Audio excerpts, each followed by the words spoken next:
न गृहं बंधनाकारं न बंधनस्य कारणं मन एव मनुष्याणां सह बंधनस्य कारणं। हम लोग कहते हैं ना, अरे हम तो इस ग्रस्त में बंधे हुए, इस जंजाल में बंधे हुए। घर नहीं है मेरी माताओं बंधन का कारण, परिवार नहीं है बंधन का कारण, हमारा मन है बंधन का कारण। घर परिवार बंधन का कारण नहीं है, हमारा मन है बंधन का कारण। न गृहं बंधनाकारं न बंधनस्य कारणं मन एव मनुष्याणां सह बंधनस्य कारणं। हमारा मन है बंधन का कारण। एक बार महात्मा जी के पास गया ना, बहुत बोला महाराज मैं इस घर गृहस्थी के जंजाल में बंधा हुआ, इस बंधन में मैं बंधा हुआ, इससे मुक्ति का मार्ग बताओ। बोला अच्छा बैठो बेटा, थोड़ी देर विश्राम कर। बैठा, महाराज जी के गले में एक पट्टा था, उठाया महात्मा जी ने पट्टा, जोर से फेंका। आंगन में एक वृक्ष की डाली थी, वो पट्टा जाकर के उस डाली पर लटक गया। अब महाराज जी ने कहा बेटा वास्तव में तुम्हारा दुख बहुत बड़ा है, तुम घर गृहस्थी के जंजाल में बंधे हुए, जाओ जाओ पट्टा निकाल करके लाओ। जैसे वो पट्टा निकालने के लिए गया तो महाराज जी ने टांग खींची, अर्ध लटकने लगा उस पेड़ में, झूलने लगा। महाराज जी ने कहा अब बताओ तुमने पट्टा पकड़ रखा है कि पट्टे ने तुमको पकड़ रखा है? अरे बोला मेरी हिम्मत खराब है। किसी ने कहा आप तो बड़े ज्ञानी है, ज्ञान है, अच्छा ज्ञान मिला, तुम्हें नहीं दिखाई दे रहा मैंने पट्टे को पकड़ रखा है। बोला अगर इसको छोड़ दोगे तो क्या होगा? बोला छोड़ दूंगा तो भूमि पर गिरूंगा तो सारे हड्डियां टूट जाएंगे, बचा बचा जीवन तो बिस्तर में बिताना पड़ेगा। सोच लो क्या करना है। उसी पट्टे का सहारा लिया, उस पट्टे को पकड़ करके जब वो भूमि पर आया तो महाराज जी ने कहा कैसा लग रहा है? बोला बहुत अच्छा लग रहा है। अच्छा क्या लग रहा है तुम्हें? बोला महाराज मेरे प्राण बच गए, आनंद आ रहा। कैसे बचे प्राण? उस पट्टे के सहारे। तो समझ लो यही है तुम्हारा रास्ता। न गृहं बंधनाकारं न बंधनस्य कारणं। इसलिए घर नहीं है बंधन का कारण, मन है बंधन का कारण। अगर किसी को जब भगवान अब भजन फुर्सत मिले तब ना, ये आफत है घर में। कौन है आफत घर में? तो छोटे छोटे बच्चे जो ब्रह्म का रूप जो आनंद दे रहे हैं उनको आफत समझ में आए। किसी के लिए भोजन बनाना है तो वो भी आफत है, किसी की सेवा करनी है तो वो भी आफत है।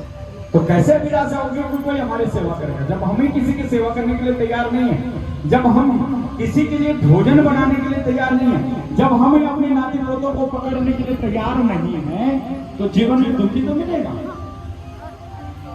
छोटे छोटे बच्चों को अपने कोई मतलब नहीं है, अपनी बिना मिला।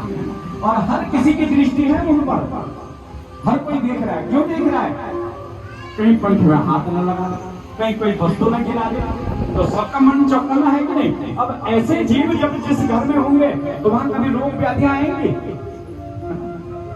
दादी के पैर कभी खराब नहीं होंगे, दादी के पैर हमेशा ठीक रहेंगे, चाहे कितनी भी पीड़ा हो रही होगी। लेकिन अगर पोता भाग रहा है, पोती भाग रही है तो भागना पड़ेगा, पकड़ना पड़ेगा और पीड़ा मिट जाएगी। वो बंधन का कारण नहीं, वो सुख का कारण है। जो पीड़ा को भुला देता है, जो दुख को भुला देता है, जो कष्ट को भुला देता है, और जिसको पकड़ने पर सुख मिलता है, जिसको ग्रहण करने पर आनंद मिलता है, वही गृहस्थ है। इसीलिए घर को तपो धनम कहा गया है। तप की भूमि है घर। कोई याचक द्वार पर आता है, किसी सन्यासी के द्वार पर कोई मांगने के लिए जाएगा, कहां से देगा? खुद मांग करके खा रहा है, खुद भिक्षा लेकर के जीवन यापन कर रहा है। लेकिन गृहस्थ के द्वार पर जब कोई याचक जाता है तो वह उसको भोजन करवा देता है। कोई प्यासा आता है तो उसको जल दिला देता है। कोई अतिथि घर में आता है तो उसका आतिथ्य सत्कार करता है। ये सब कुछ गृहस्थ से मिलता है। इसलिए कहा गृह तपोधन, इस घर को तपोधन। भगवान ने कहा ये तुम जिसको बंधन का कारण समझ रहे, बंधन का कारण नहीं है। इसलिए ग्रस्त भगवान ने ब्रह्मा जी को कहा, जाओ मनु महाराज, ब्रह्मा जी आप अपने पौत्र के पास जाओ, जाओ कर्दम जी के पास जाओ। उन्हें कहो कि तुम मनु महाराज जी की जो पुत्री है देवहूति, उसको पत्नी के रूप में ग्रहण करो। ब्रह्मा जी ने कहा, ब्रह्मा जी की आज्ञा ली कर्दम पिता का,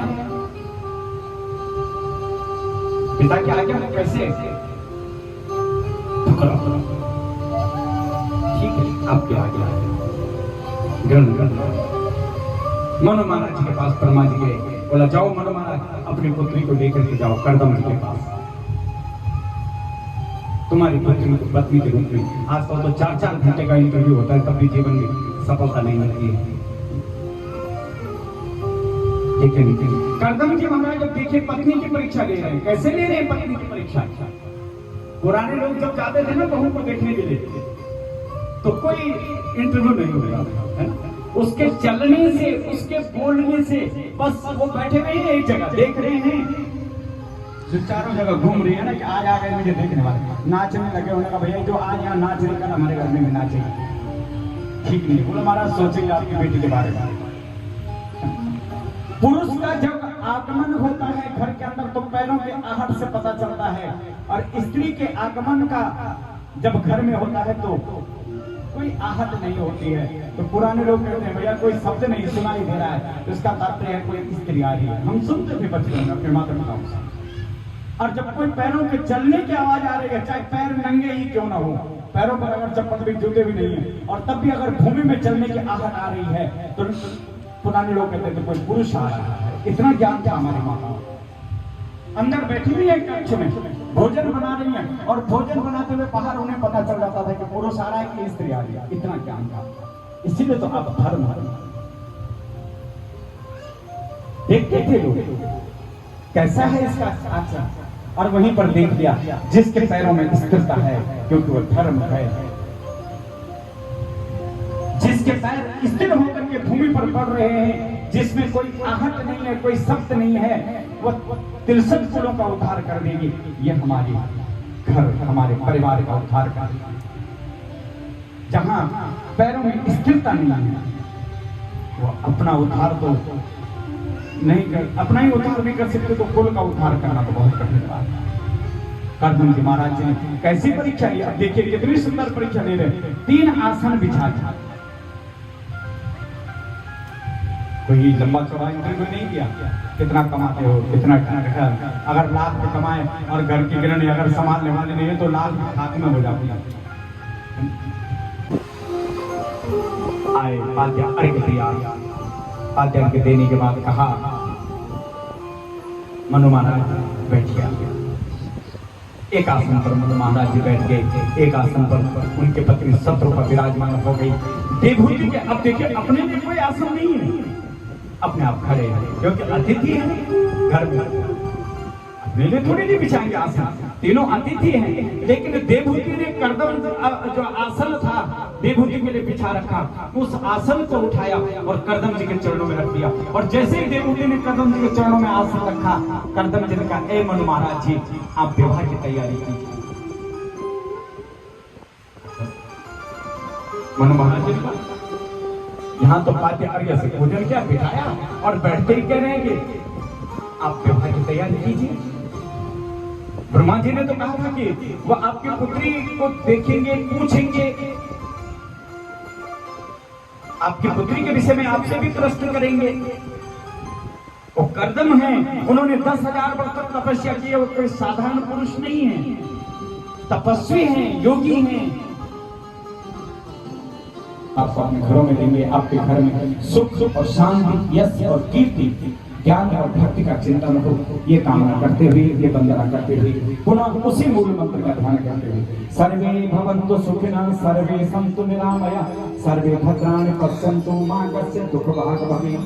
आप सबका जीवन मंगलमय हो, आप सबका जीवन सुख में हो, ज्ञान में हो, इसी कामना के साथ आज हमारे प्रधानाचार्य जी देख रहे हैं कि समय आधा घंटा आगे बढ़ गया। इस यज्ञ के प्रधानाचार्य आचार्य चमोली जी हैं।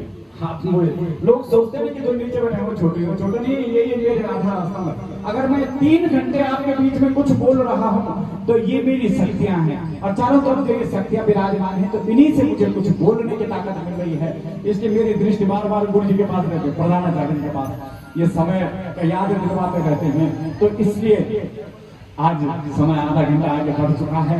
हमारे यज्ञ के आचार्य हैं, प्रधानाचार्य हैं। जैसे स्कूल में प्रधानाचार्य होता है ना, इस विद्यालय के भी ये प्रधानाचार्य है। सारा सूत्र इनके हाथ में बना हुआ है।